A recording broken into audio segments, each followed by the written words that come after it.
Hello, everyone, and welcome back to the Journey of Sport podcast with Naim. Today, I'm really excited to branch out into the world of track and field as my guest is Trinidadian Olympian who is not only a champion at the Caribbean and Central American Games, but also a gold medalist in the 4x400 meter relay at the IAAF 2017 World Championships in London. Currently, he resides in Orlando, where he continues to pursue his professional career. My guest today is no other than Machel Cedenio. Welcome, Machel, to the Junior Sport podcast with Naim. Hey, thanks for having me here, Naim. It's a pleasure to be here. So, just to give everyone an insight of, how as an athlete, how I live, how I think, just happy to be here, just to relay my life to you and, the others and the viewers. Yeah, thank you as well. For me, it's an honor to have another Trinidadian here on the podcast, and really exciting as well to host a world champion. So I'm looking forward to a good conversation. So, Machel, the first thing I want to begin with today is talking a bit about you and your history with the sport. So, how and why did you choose track and field or running in particular? Just back in primary school, I was very athletic. I love sport. I love to be outdoors. I love to play football, cricket. And track and field was, track athletics is the base for all sport. And the one thing I was always good at, that's why I was actually good at other sports, because I was fast. So it's like I wasn't necessarily good at cricket or football, but I was able to outrun the other guys. So as years went on, I just decided to pick up track. And then it turned out to me just going practice on the afternoon, winning, smaller meets back home. Made my first team in 2010, which was Carifta Games in 2010. And after that is like, I went for the relay. And then my coach was like, based on how I ran the qualifications, he's like, he sees a lot of talent in me because, as a young athlete, as a coach, from a coach point of view, they can see talent and just where they can fix certain things to make me get better. And in my case, that will happen. I came fourth at the trials. So I just went Cayman Islands to do the relay. But, after that, my coach was like, let's work on a race track, because that was actually my first year in 400. So my coach and I, we worked on a race strategy, and that kind of was best suited for me. And after that, it was just history. Everything just fell into place after that. So for the past 11 years, you would say you've been pursuing a professional career?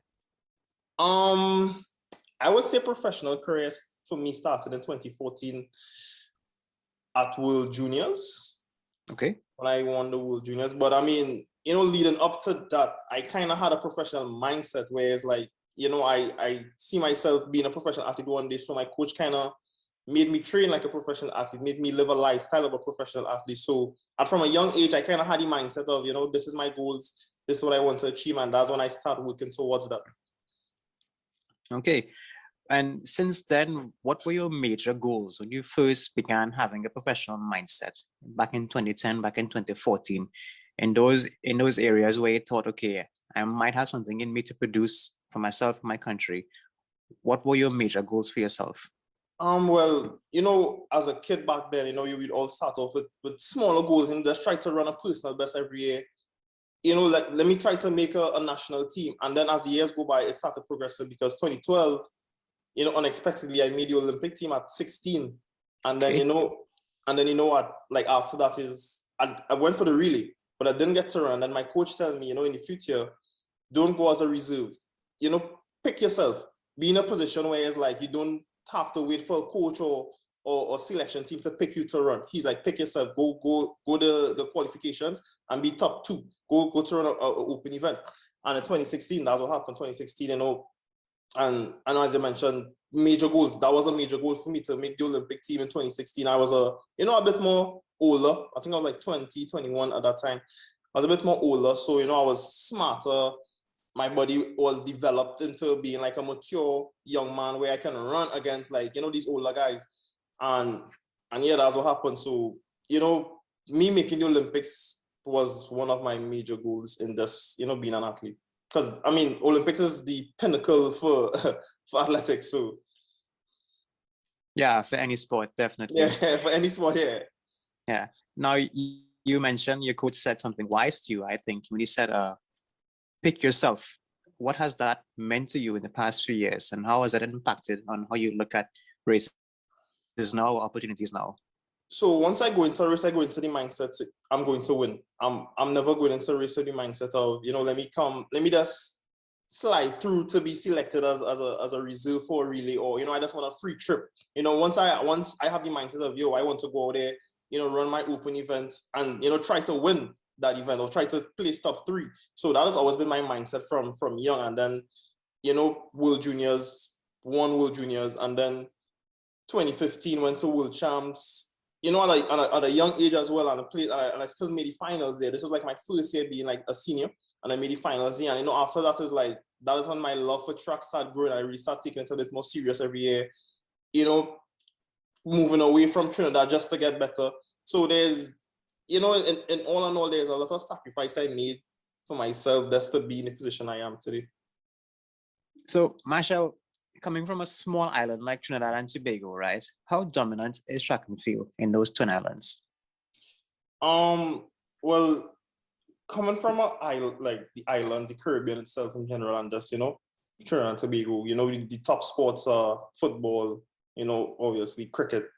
If you can't play, if you're not good at football, you probably try cricket. If you're not good at cricket, well, so and that is the case of sports in our region, where it's like, okay, as a kid, you would play different sport, and whichever one you fit best in, you stick to that one. So and over the years, we see Trinidad has produced a lot of good, especially in recent times. Trinidad has produced a lot of good, there's athletes in general, where we have like, Keyshawn, gold medalists, the Richard Thompson, the Dion Lendo, the Jerry Richards. So, in this time frame now, which is, and all this is within my generation as well. So this is guys I actually compete against. And, so track and field in Trinidad is a very big deal. It's a very dominant sport. And we all compete at the highest level. So, I can come home to run like a meet, and once the top guys are there, you show somebody where run fast times.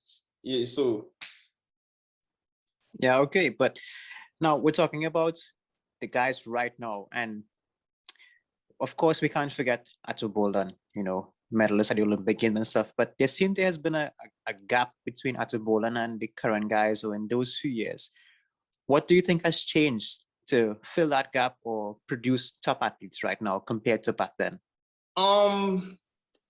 Personally, I believe that people don't see in Trinidad, people don't see track as a professional sport, because, the track athletes, we don't get the glory, like, like the footballers or, like the cricketers, because they actually have like, we have the CPL now. So they, fans home get to come out, they get to actually see these guys play on a professional level. Football, the national team plays home, but when we have like track and field, we are not marketing enough, whereas like people, because how often you hear somebody say they want to be a professional track athlete? When you go to a primary school, everybody want to be a footballer. Everybody want to be a Dwight York. Everybody want to be a Bravo or something. A Bravo, a Kyron Pollard, a Brian Lara. You don't hear much kids say, I want to be a Ato Bolden, I want to be a Richard Thompson. It's like a very few who would actually say that. So, I just think that, track and field is not marketed to a point where people actually want to be a professional track athlete, and it is a career, because we have track athletes now that making millions, just like like the footballers and the cricketers. So I just hope that in a few years a lot of people become more wise, that you can have actually like a career where you don't have to work a day in your life again.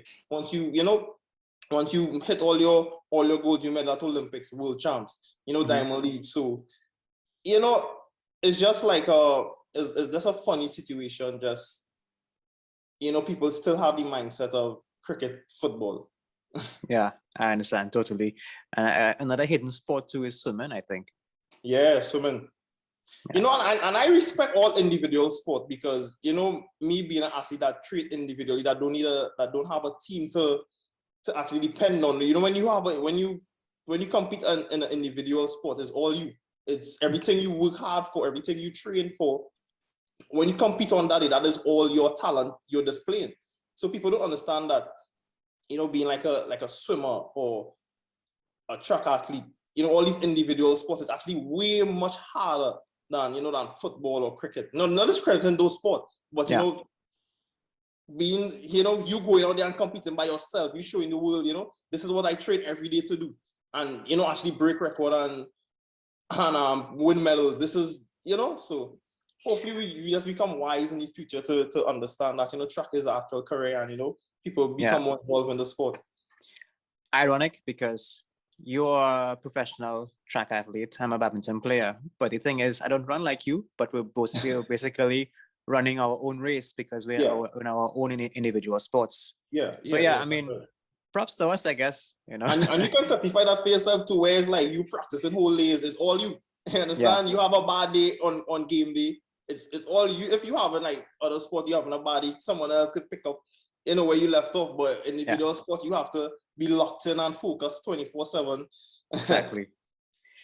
Now, Machel, before we get into deeper detail with the mindset and marketing of the sport itself, right? I want to ask you, why did you decide to run the long races? I mean, 4x400 relay and the 400-meter dash.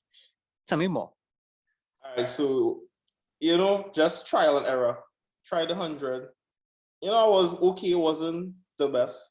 Tried the 200. I was a little bit better than the 100 because, as a young age, I probably had a little bit more endurance than, like raw speed. So,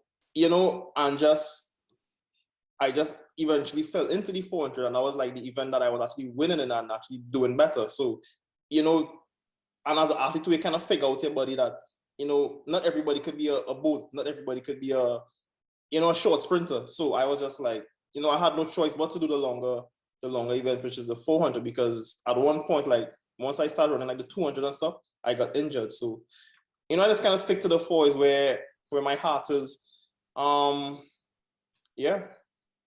Okay, but is there something dealing with talent in this area? Like, are you people born with this talent that they have to run, or they are born to run 100-meter dash or 200-meter or relay? Well, scientifically, there are people that are born with more fast twitch muscles than, probably the endurance aspect of it. And I wasn't probably blessed with, the fast twitch muscle like those sprinter guys. So I wouldn't be able to go there and run like 9 point or 10. Oh, but I can go there and run like 44. I can go, and they probably can't do that. So, everybody just kind of like find their niche, find where, where they fit, which category they fit into, and, you just get better at your event. Yeah, basically finding what works for them, discovering more about themselves. Much, Nice, man. Now, you're currently in Orlando. Can you tell me a bit more about the club or the system that you're training at right now?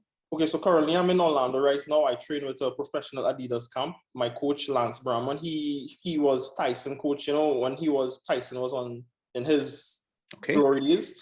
Yes. Also there's Shawnee Miller. He's also Shawnee Miller coach from the Bahamas. It's a Adidas camp, so all the athletes here are sponsored by Adidas. I'm also sponsored by Adidas. So, Okay, nice. And how long you been there? I've been here since 2014. So that's wow.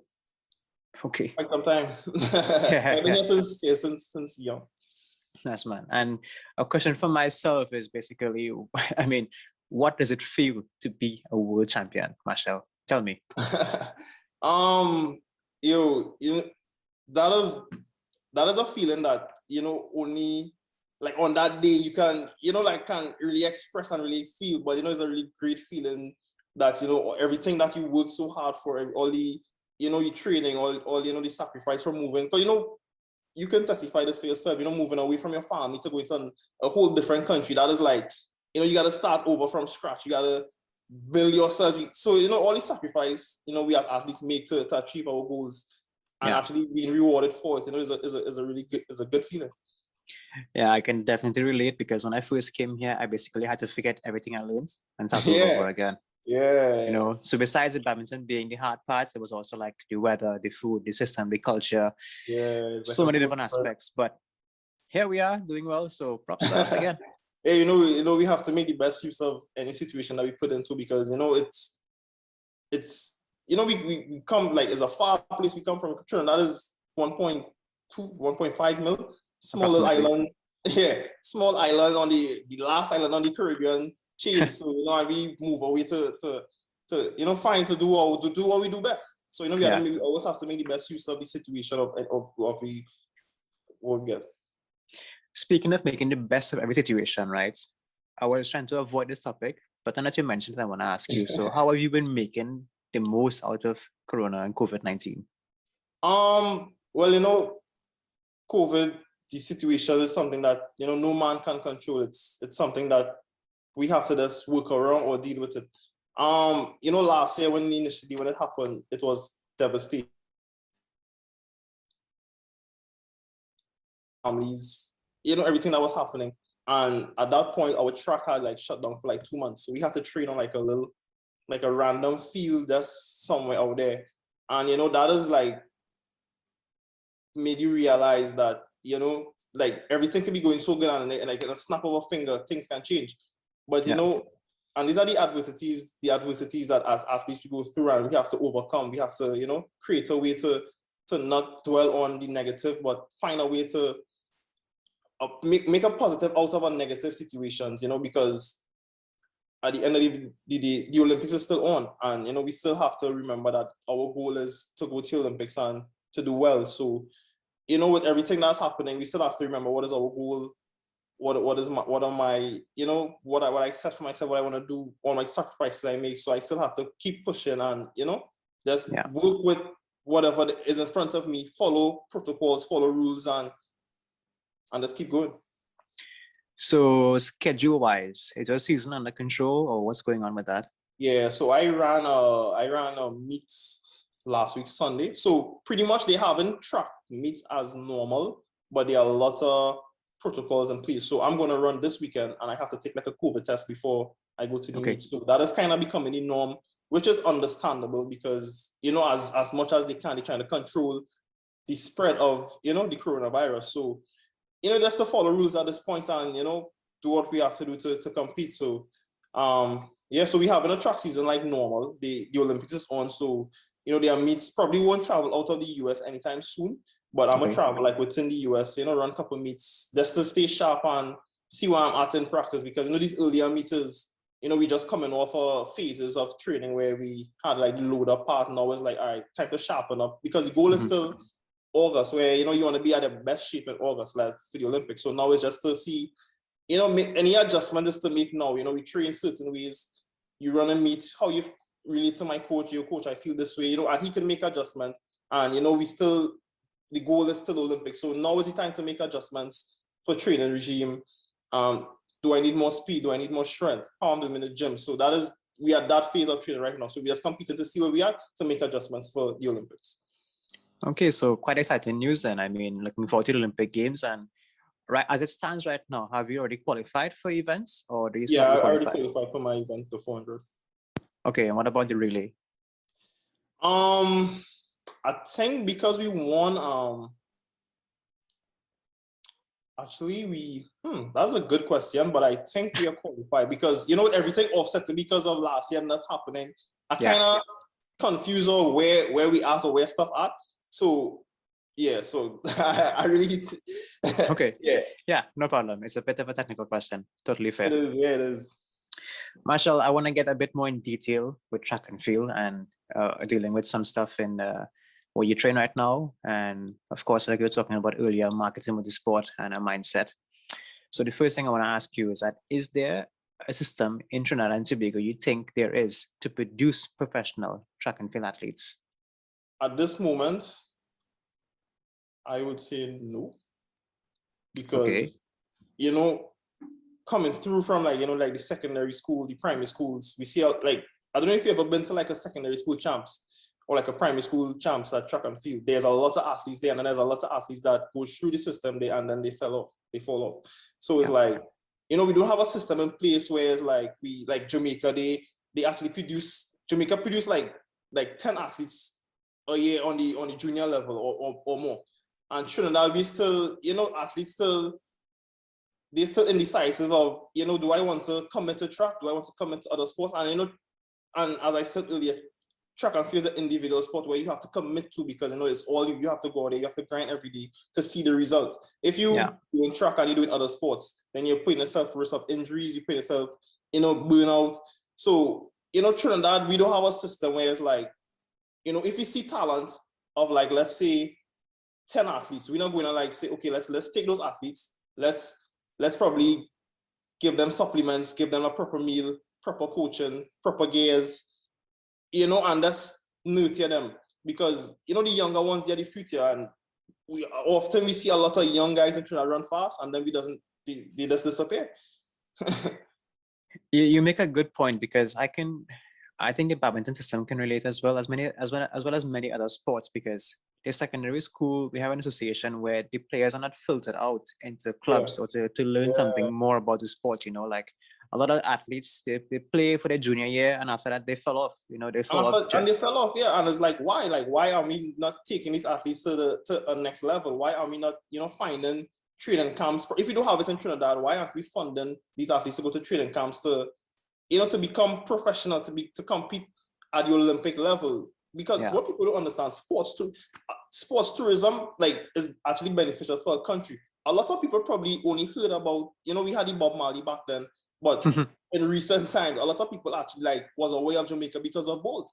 When we go to these games, you're running against a crowd of millions of people who are watching, millions of people who on social media, and we live in the times now where social media, like, a lot of things are influenced by social media. So, we don't live in any times where it's like people don't know or don't have access to know. We live in a time where people have access to know, people, learning, trying to figure out new stuff now.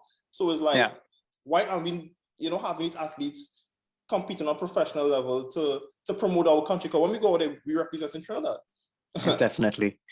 Now, you also mentioned nurturing, and in my opinion, I think we shouldn't wait to nurture a group of athletes or one particular athlete. Nurturing to start from they started their career, as in when they first pick up a racket, or I agree.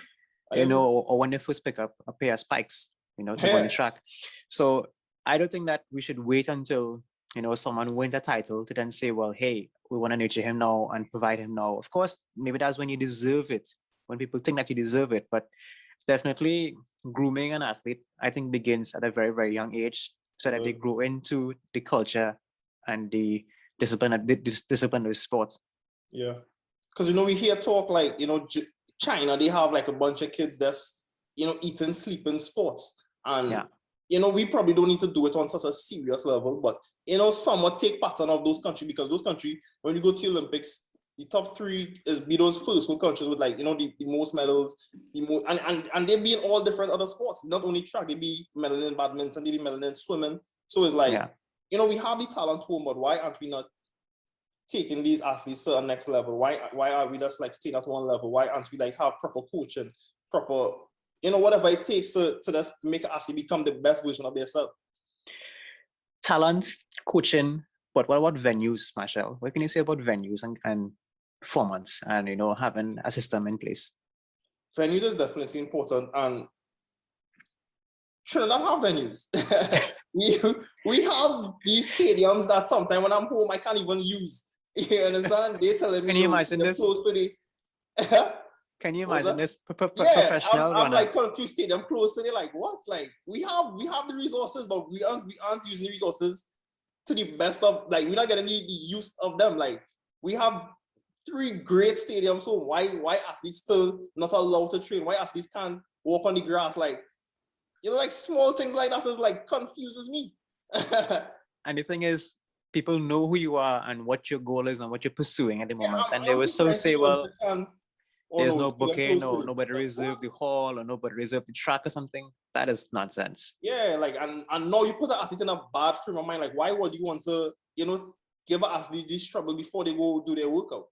Exactly. I mean, you want results, but sports is not only physical, it's also mental, and the mental aspect starts from me being my best at practice. I don't just wake up one day and go race. I have to have like a clear mind, for practice every day, prepare myself, and then go race. Yeah, definitely. I was speaking about practice. How many times a day do you practice? Are you on the track? 1 time a day. So normally we start practice at 9 o'clock and we finish at like 2, or 3, because we do track and then gym. Okay. Right. So now, what do you think, besides nurturing and coaching and stuff like that, that the system in Trinidad and Tobago can do for local upcoming talents? just see the talent in primary school, see the talent, as young athletes coming up. Don't make these athletes get discouraged of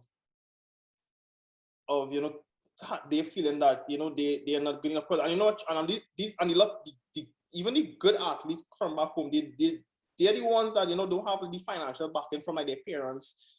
Also have a committee in place where it's like, okay, this athlete probably don't have the financial support from home. Okay, let's help this athlete. Let's provide a meal, 3 meals for that athlete. Let's provide gas for that athlete. Let's provide money to go to practice. That's simple things like that. They don't have to that's hand out like millions of dollars everywhere. But let's have system in place where it's like people monitoring this, and it's a proper system in place. It's not like that's whatever. Like make sure this athlete is on the track to you see talent in this athlete.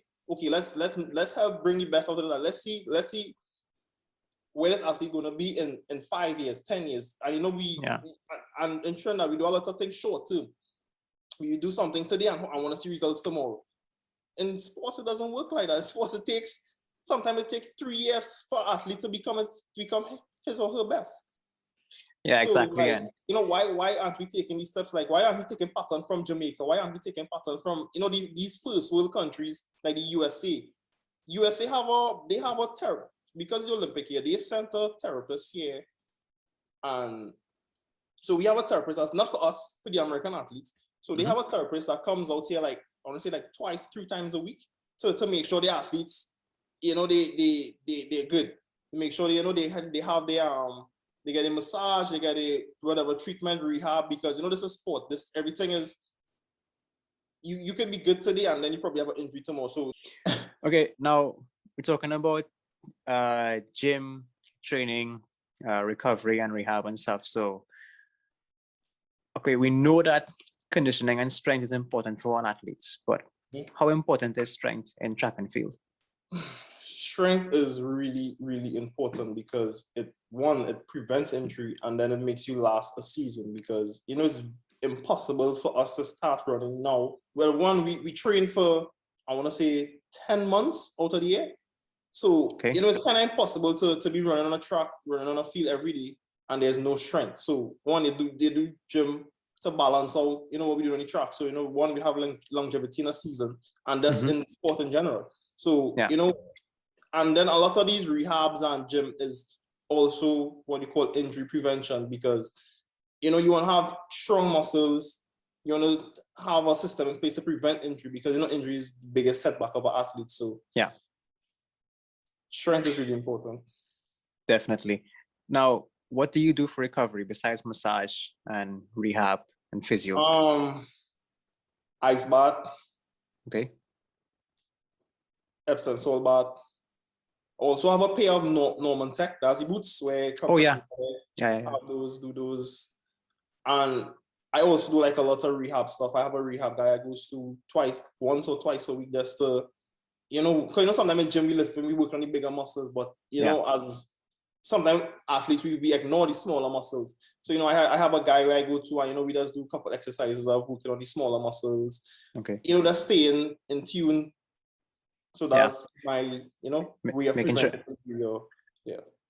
sure everything awake and alive. Yeah. Now, in my opinion, what I think is that you're running the longer races, which harder in some specific way. Can you elaborate that for me and tell me the difference in the training and everything? So training for the 400 is really hard because, I'm going to be honest, it's really hard. Because one, sprinters, they work on, I kind of just drawing a reference so people who watch it, they could understand, the difference, the comparison of a quarter mile and a sprinter. So sprinters, they would probably do a lot more shorter stuff.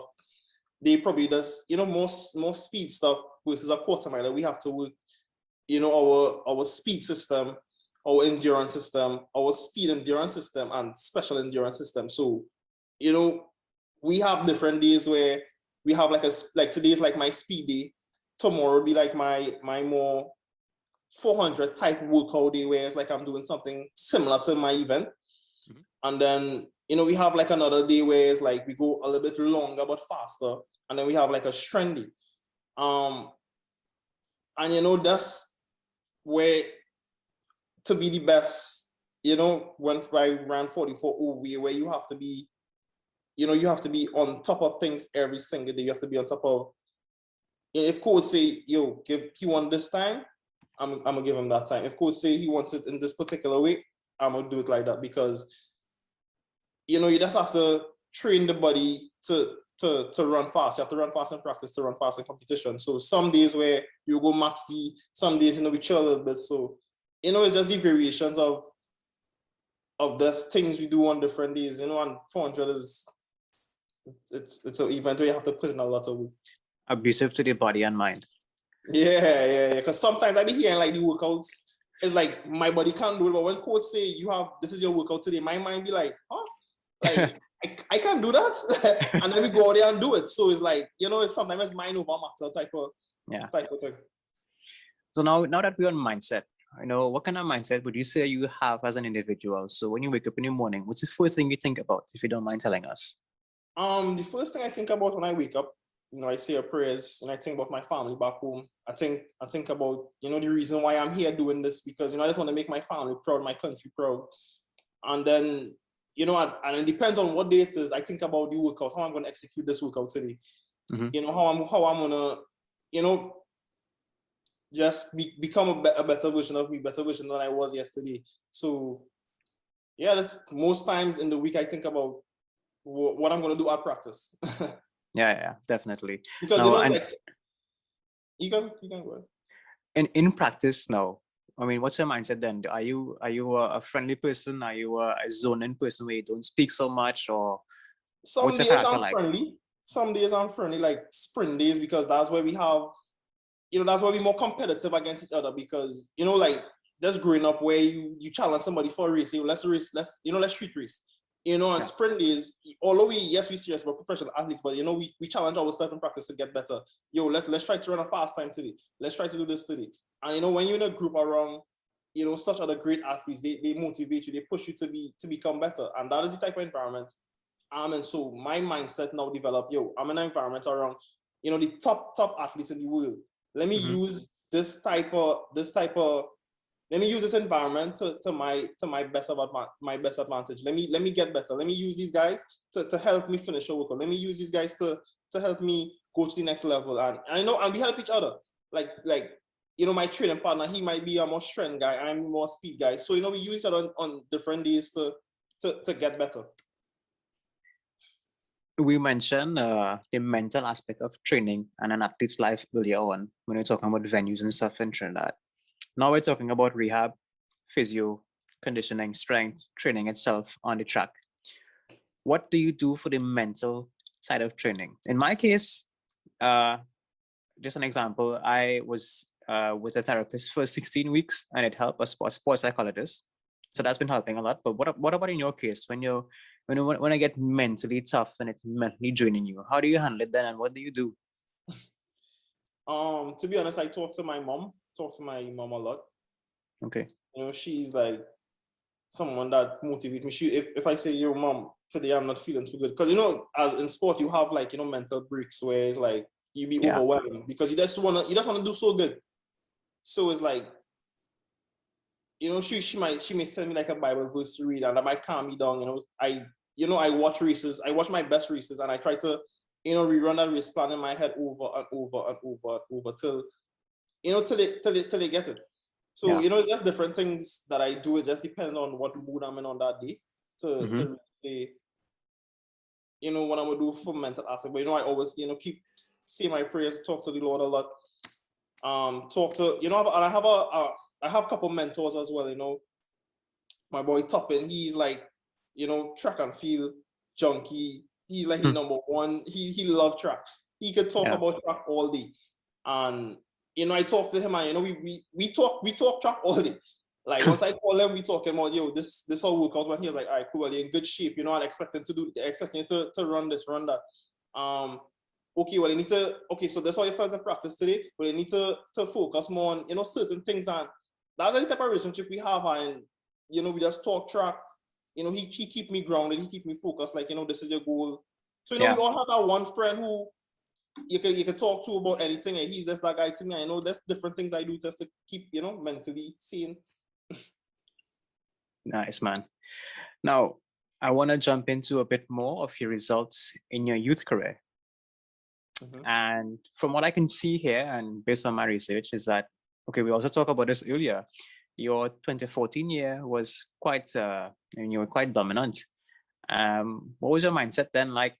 You know, you had a Caribbean and CAC gold, World Championships gold. What can you say about that season? 2014, I want to say that was my last year as a junior athlete, and that was my first year being here. And when I came here, it's like, you know, that was when I get to really understand, you know, the life of a professional athlete. You know, you go to the track, you do certain things on certain days, you go lift. You know, prior to me coming here in Trinidad, I would just probably like gym once a week, twice a week. You know, sometimes I train today, probably wouldn't train tomorrow. So, you know, once I become like in a more professional environment, you know, my times like drastically drop. I went from like 45.9 to like 45.1 in a season. So, Okay. you know, everything was just falling in place. I was listening to my coach. You know, his program suited me perfectly, and you know, everything just fell into place after that. But So at I would that say point, go ahead. Was that? Go ahead. So I would say my biggest, you know, successor for 2014 was me making the move from Trinidad to Orlando. Now, making that move must have been hard mentally as well, because I mean, and you still dominated. So how did you feel at any point pressured or overwhelmed? I didn't feel pressured, but you know, I felt in my heart that, you know, me making this move, I wanted it. I wanted it to work. So I did everything that I can to make that move work for me. I wanted to prove, you know, that's everyone. I want even my coach, like I wanted to stay in this environment because, you know, that's coming from Trinidad, moving to a first world country. You seeing like all these nice things. First time I see a huge facility like that where I train in now, you know, the gym is right there. It's like I was just like amazed. I just made the best use of the situation that I was placed in back then. And you know, after that, I just keep excelling. Yeah, when you really feel like you're in an environment where you can do as you please and you feel like, okay, Yeah, and what I'm then doing being here. around, at that time he still had Tyson Gay. I think he retired now, but back then Tyson Gay was training here, and you know he would talk to me, you know, give me certain cues, and that's being an environment with a lot more successful athletes just made me become hungry for success. It's like, yo, these guys come and practice in nice cars. I'm still a kid. Tyson get pulling up in practice like a G-Wagon. I was just like, yo, this is the life a track athlete can live. And that just made me become hungry. So I just, you know, begin grinding and, you know. Nice one. Now, we're talking about the successes here, the big athletes, you know, what kind of cars they drive, and probably millionaires too by now. Now, what do you have to say about setbacks behind the scenes, and especially in a let's take the 2014 season, for example. Did you have any setbacks then, and how did you handle them? I'm pretty sure I did, because one injury would be my biggest setback, and then, you know, it's just deal with it at the moment. You know, when you get injured, there are certain things you do. You know, you see a therapist, you rehab, pool work, and the system I'm in. You know, we have a pool, our Olympic size swimming pool here. So coach would be like, yo, once you injure, there are certain things we do immediately. So we go to, you know, we start the rehab process right away, because, you know, you don't want to be away from track too long, because, you know, you'd have to like start over what you work so hard for. So, you know, once there's injury, you know, there are stuff we immediately start one time. We start the rehab process one time, because he don't want us to be away from training at our best for too long. So, but I would say my biggest setback in the sport would be injury. Okay. So I guess damage control is key when you have something bothering you in your body. Yeah. What about funding, Machel? What can you tell me about that? Wow. Okay.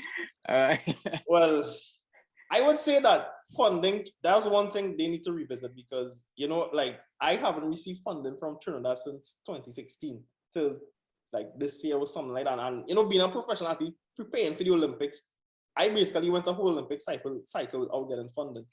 And then, you know, so that is just I can't understand, like, you know, we have a system in place, but it's like it's not being used.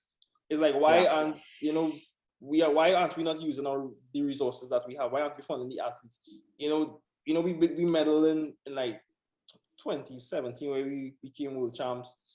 And you know, and I'm speaking for a lot of other athletes as well, because a lot of other athletes, you know, they out here trying to, you know, become better athletes, and it's like we still having funding problems, and it's like, why? Yeah, I mean, world champion funding problems doesn't Yeah, go why? together. And then Yeah, we have, you know, some guys from other countries here, they get money from their government every single month, like no misses. yeah, So it's like, stipend. how can we compete against, you know, these guys who they can get for their regular massage, they can get, you know, supplements, you know, Yeah. all the stuff that, you know, their country providing them with, and then we Trinidad, we had to figure it out on our own. So if you don't mind me asking, right now, are you self-funded or are you working, or how do you manage? Well, I'm signed to Adidas, so I get paid from Adidas. Okay. And then, well, you know, thankfully I was able to get funding from the government this year, which I'm grateful for. Okay, congrats, man. Thanks. So, you know, that kind of helped, because now I can, you know, be on top of weekly massage, you know, rehab. Now I'm able to pay for, like, you know, rehab now. I'm able to do what the money is for. You understand? Because, you know, it's like take it out of like my money to do something that, you know, that's kind of hard, because as an athlete, your life career is not that long. So now is the point where it's like you're trying to save as much money as possible. Exactly. So you're trying to like spend all your money trying to get better, and then, you know, you're not even getting rewarded for it. So it's like, economically doesn't make sense to me. I better go get a job. Yeah. In my case, I think it gives me a sense of comfort knowing that, you know, you have the resources to do what you need to do to become successful, or at least try to, you know, to become at the pinnacle. Yeah, exactly. And of course, using your own money is always a big sacrifice, but when you have the resources, it always makes you feel like, you know, well, it's possible with what I can do, and I have the ability to do it and have the option to do what I want to do. So that's always a good feeling. Yeah, it is. Machel, I want to talk about some medals in detail. And one experience I want to relate to you first is that Pan Am final 2015, I was watching the finals, and you were the last. No, were you the last? Were you the final leg? Yeah, I will. So I remember seeing the race, and I'm just thinking, okay, are we going to win? Because, okay, wait. And then you come around the bend, and I'm just thinking, okay, wait, something happening here. And then we win this gold medal. So what was going through your mind then at the Pan Am event? You know, as I said, once I go into a race, winning is the first thing that's on my mind. And I would give my all. Like, I would have still done that, even, and if it didn't work well, then second place. But at least I know in my mind I tried. Yeah. So and that is the, you know, I better try to win than have regrets after saying, I should have really did what I did. But you understand? Yeah. I think I get what you mean. I rather just try to give it my all every time I step on the track. Like, that's where, you know, everybody say training is the hard part, because that's the mental, you know, your body goes through, you know, a lot of throwing up, you know, your body in pain, and competition is the fun part. This is what we train so hard for. So why not go out there and let's have fun? And that is what I do every time I go run. I go have fun. Nice, man. And regarding the IAAF World Champs in London, I mean, what was in your mind then? I mean, if we were the first to win the relay, the 4x400 relay ever from Trinidad and Tobago, how did that feel in that moment? Another big, you know, milestone. You know, it was just so crazy, because we ourselves didn't see it coming, because USA had a good team. You know, respect to all the other countries, they all had a good team, but, you know, some guys, you know, like myself, I didn't have a good season that year. So, you know, and you know, track and field is kind of, you in a situation where it's like sometimes, you know, based on guys' times, you know, coming up to a meet, you can tell. I mean, yeah, we have upsets on the day, which happen, but you can tell, you know, certain guys are running fast, and that's just the reality that we have to face. That, you know, it's track and field is not magic, where it's like a guy who is not running fast. Very rare that happen where he can come on a day and, you know, run super spectacular. And, you know, some of the guys in our team, they won't have like the best of years. we had Drew, was blessed our Drew Richards, who medaled at the 200. I would say he probably was like one of the better guys in shape on the team than the rest of us. But but we all went out there and compete, and we just heart and soul. And Lalon Gordon, I gave him the baton in position where in striking position for him, because I know he's a really tough guy, and we won. Yeah, no, I watched the race again last night just to reiterate what the feelings were like and see what your emotions were. And I definitely had to ask you about this experience. Powerhouse, coming from a small island beating these bigger countries is always it's a blessing, because people don't really look at these smaller islands or these smaller countries and say, well, we see them winning. The favorite to win was probably USA or Jamaica. Man, we upset the entire field. So, well, funny you say that, right? Because when I first came here, a lot of people didn't know where Trinidad and Tobago were, and when they just think, and the ones who knew where it was were thinking, okay, wait, yeah, I've heard about this country, track and field, athletics, Olympics, running and runners, and I'm just saying, yeah, and then when I first came here as well, my coach was like, Dwight York is from your country, right? So I guess our top two sports are track and field and football in the outside world. Yeah, maybe in Trinidad we don't see it. Definitely, because we go to these countries, Denmark, Norway, these European countries. We all have competition in those countries, and a lot of people, believe it or not, especially in Europe, they pay attention to track, they pay attention to badminton. They just love sport, and that's one thing I realized with Europe. They love sport on the pool. Like they would, a sporting event would be going on, and you would see like a big crowd there, and I'm like, where all these people, where these people coming from? Like they support anything, like, because every year we go to Amsterdam and spend like 2 months in Amsterdam every year, because we in the summer most of our meets are in Europe, so we just camp out there. Okay. So we just try. That's an easier travel for all of us. And then sometimes I'm just there like, these people support anything, like any type of sport. It's like there's a skate park there, you see a crowd there. They just love sport in Europe, and they appreciate all athletes across the board. Yeah, I think it's just the excitement to a sport, like people just love the exhilaration and the excitement of the adrenaline and everything. Yeah, because badminton here too is quite famous, and when you look at events, you just see a lot of people coming in, fans and family, friends. And you'd be surprised, because you would have a badminton event in Trinidad, and then it's like just parents or that's how track meets is, just probably parents of athletes, and then a little a coach from outside or something. A marketing thing where we don't market. I don't know. I think it's just the culture, like people might think, well, why am I going to that for? What I have for me, or exactly. Yeah, Trinidad mentality, but hopefully we can work on that in the future. Yeah, definitely. That's I hope people come out and support all sport. Don't wait for athletes to blow up. Support the athlete. Make him feel like, yo, I have support. Let me take it to the next level. Let me go harder, because that's the fact I know this amount of people supporting me. Let me keep working hard to keep these people proud. Don't wait for athletes to win a gold medal. Don't wait for athletes to do something big to jump on the bandwagon. Support the athletes, as they go through their different competition. Make them feel like they're doing something. Yeah, definitely. I really agree with you there, because okay, a good example I think is Kishan Walcott. I never heard about Kishan Walcott before he won gold in London. And to be honest, Kishan Walcott been good before he won gold. Like he been winning junior meets, he been winning junior tournaments, so he actually been, on the scene. Him going to Olympic probably was a shocker, because he was a junior athlete, I think, he was 19. He was still a junior athlete, so we really wasn't expecting him to win. But Kishan been winning Carifta, World Juniors, breaking records. He been on top of his game. Yeah, Machel, the last experience I want you to walk me through is the Rio Olympics 4th place. What can you tell me about that race and how you were feeling then? One, I was disappointed. Okay. Because, it's the Olympics. Everybody won a medal at the Olympics. So that was the best race of my life. Ran personal best, national record. But I still wanted more. I still wanted to be top 3. I was, I'm not even like vexed with myself, because I gave my all that day. Like that was, I would say, one of my perfect races I ever ran.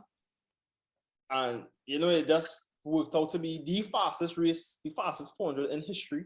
So there's nothing at that point I could do about that, but that's, motivation for me to train harder and keep working, towards to the next Tokyo.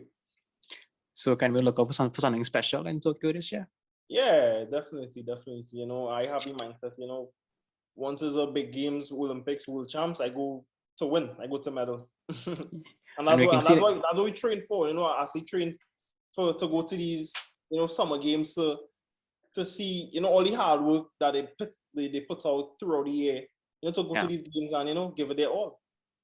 And we can see that in the history of your meets that they perform quite well in the big games. So fingers crossed and God willing for Tokyo. That's one thing I can say my coach is really good at. He's good at preparing us for big games. We might even run fast throughout the year, but come a championship. Different zone. Yeah. Machel, the last segment I have for us today is a rapid fire with just 5 questions. You ready? Okay, so question number 1, strength or cardio? Cardio. Really? I mean, after all that running you're doing, you still want to run some more? Yeah, I prefer run than strength, yeah. All right. Question number 2, Miami Beach or Maracas, Trinidad? Maracas, Trinidad. Give me a reason why. Hey, bacon shark. All right, that's enough. You can't go south. You can't get a bacon shark. I love local food too. Doubles, anything local. Fish pie, bacon shark. Wings on the beach. I just love to go Maracas Beach and just pig out. Yeah. yeah, definitely. I know what you're talking about. I haven't been out in a while though. I haven't been home in 20 months. So I think when I go home, a couple extra kilos I might add on, but we'll take care of that in the end. Question number 3, when you're not training or working, let's say, how do you spend your time, or how do you prefer to spend your time? Watch TV. Watch a lot of TV. I always, do research on track and field, which is kind of weird. Like, why am I studying track and field in my off time? But I can't help it. So I watch, I just become a better athlete, nutrition stuff, different drills I can get faster. Sometimes like in the off season, I'll play soccer. Like there's a Trinidad crew up here that plays soccer on a Sunday. I go out there, play with them. But in the off season though, like when I'm not training, especially last year with borders being closed too, and I couldn't go home. So, that is something that I kind of, and it was nice going out there to be around other Trinidadians and, Yeah. Yeah, that's about it. What do you normally watch on TV though? Right now, I'm watching Blacklist on Netflix. Oh yeah, I watched that before. That's good. Question number 4. What's the first career you dreamt of when you were a kid? What's the first career? What's the first career you dreamt of when you were a kid? That's a good question. What's the first career? I think I wanted to become like an engineer, or like, because I grew up in Point Fortin where there's Atlantic LNG Petrotrin. So I kind of want to do something like, because my dad, he worked Petrotrin. So I kind of want to do, follow in his footsteps and, be somewhat in that field, because that is what I knew as a kid. That was like what I was seeing every day. So, something along those lines. So can you see yourself still in the oil and gas industry or what? Nah. All right, fair enough. The last question: if you could put yourself in anyone else's shoes for a day, who would it be and why? I would say my mom or my dad, because they're like the most hardworking people I ever met. They would do anything to provide. I have 3 sisters. They do anything to provide for their kids. So, as a kid, sometimes you, like, if your parents tell you no, you'll be upset. Like, why they say no? But then as you get older, you understand the sacrifices. They made for us. The sacrifices they made for their kids. So, and now that I'm older, I appreciate all the things that they have done for me, and still doing for me. So I would definitely say, put myself in their shoes. Like, let me see how it feels to be like a parent of, I have no kids. Let me see how it feels to be a parent of 4. Like, let me see what it is, like the sacrifices, they made for me to be where I'm here today, because they made a lot of sacrifices for me. My mom, we live Point Fortin, and they move to San Fernando just for me to get like, go practice every day, because I was traveling home late after practice. So, and like those stuff like that, I can't look past, Yeah, props to your parents, man. Your job well done so far. That's all I can say.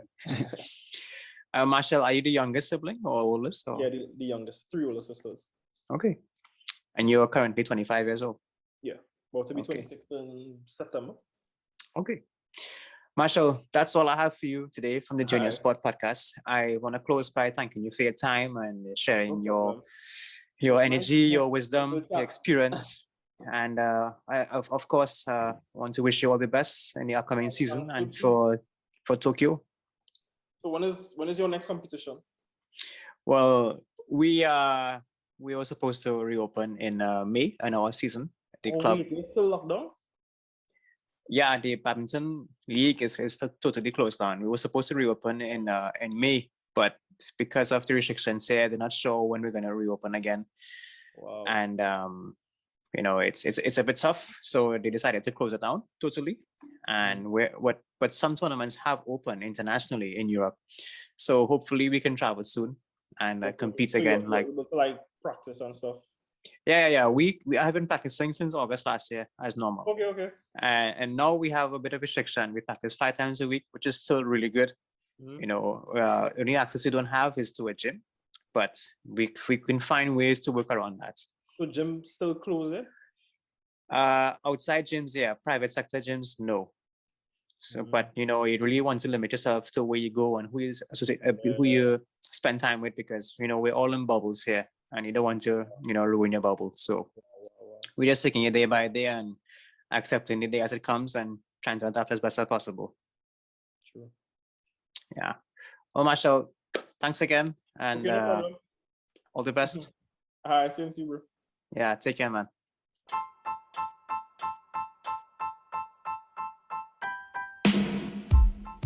Well, guys, that's all for today from us here at the Junior Sport Podcast. I really enjoyed and understood a lot more about track and field from Machel, and hope that you will too. In addition, Machel gave some interesting tips which we hope that the Athletics Federation and many other sporting organizations will adapt into their system for the upcoming generation. Remember, feedback is always welcome, so feel free to let me know what you think I can do better.